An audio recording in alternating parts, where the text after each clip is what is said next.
It was the 1950s when a famous children's illustrator completed the book, Horton Hears a Who. Since then, Dr. Seuss has sold over 600 million books. Of course, when I was young and I read that book, I had no way of knowing how much that one statement would impact my life. My fellow Toastmasters contests, please come back in time with me.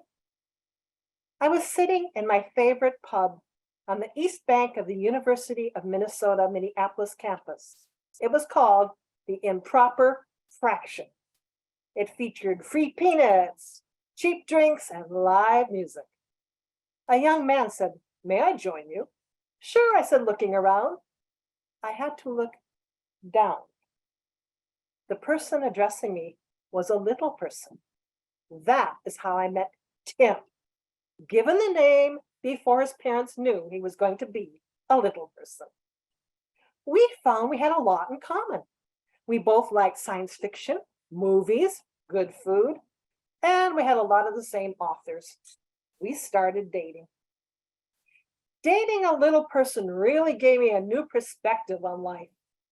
At 4'2", elevator doors closed on him. At 60 pounds, those big glass doors at the shopping malls sent him flying. If we went to a buffet, he couldn't see above the trays to find out what kind of food was being offered. Tim had also experienced real prejudice.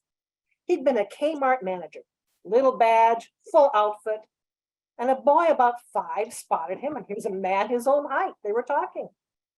The child's mother saw this, and across the entire store, she bellowed, "Get away! It might be contagious!" That was heartbreaking. We also had some real moments of comedy. One time we were standing on Hennepin Avenue waiting for the streetlight, and I looked to my left and I saw legs. The person next to me was over 7 feet tall. He looked down at me and then he craned over and looked at Tim, and we all three just busted out laughing. We must have looked like escapees from the circus. In time, Tim asked me to marry him. My eldest brother was horrified. My father was supportive. I was too young. I declined. However, we stayed very good friends. In 1977, he got his undergraduate degree and invited me to join him and friends at the Chanhassen Dinner Theater, where we got to watch Fiddler on the Roof. That was also the year Randy Newman published his song, Short People. It was meant to be satirical, poking fun at people with short tempers, short-sighted people. It wasn't funny at all when several strapping fraternity boys surrounded my friend, put Tim on the ground, and sang the first verse with the lyrics, "Short people don't deserve to live." He was humiliated and terrified. I was beyond angry. How dare they? Just because he was little?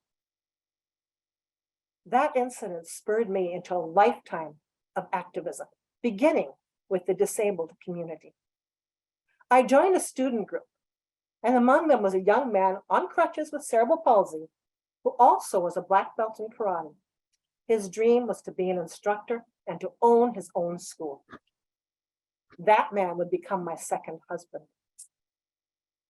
In my dormitory, there was one woman who used a really heavy electric wheelchair. To go anywhere on the campus, she had to access the student building, which had a curb cut. Well, one day we came out and there was a TV van parked right in front of that one disabled curb cut. It took 6 of us to lift her wheelchair onto the sidewalk. I went inside and found the Studebaden president, and he made a single phone call. And when that TV crew came out, their van was gone. Not only did they have the towing fee, they had a fine for parking in front of the one and only disabled curb cut in the area. I felt rather proud of that. A few years later, I became a volunteer in service to America, a VISTA, working for the United Handicapped Federation. Geez, that was an exciting time. Reagan had decided, quote, "It is laudable for the disabled to want to work. They don't have to." He used that philosophy to deny people the use of portable ventilators. If you were an iron lung, you could just stay there. Now, of course, we see people out and about in portable ventilators. I worked on accessible busing, accessible housing, and the personal care attendant, all to improve the independence and productivity of people with disabilities. In 1999, my second marriage failed.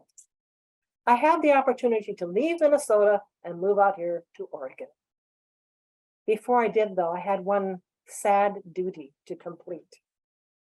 I attended the memorial service for my friend. The same condition that rendered him a little person gave Tim horrifying asthma. He had his first heart attack in his 30s. His second in his early 40s took his life. I met his wife. Yes, he had married. I realized Tim was a little person who lived large. He got his degree. He worked. He married. He bought a house.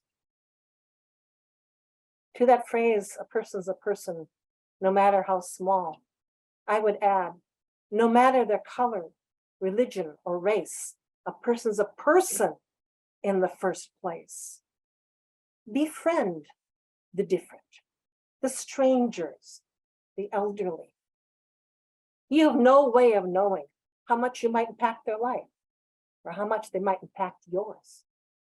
Tim really grew me. And I would say, thank you, Tim. Back to you, Miss Toastmaster.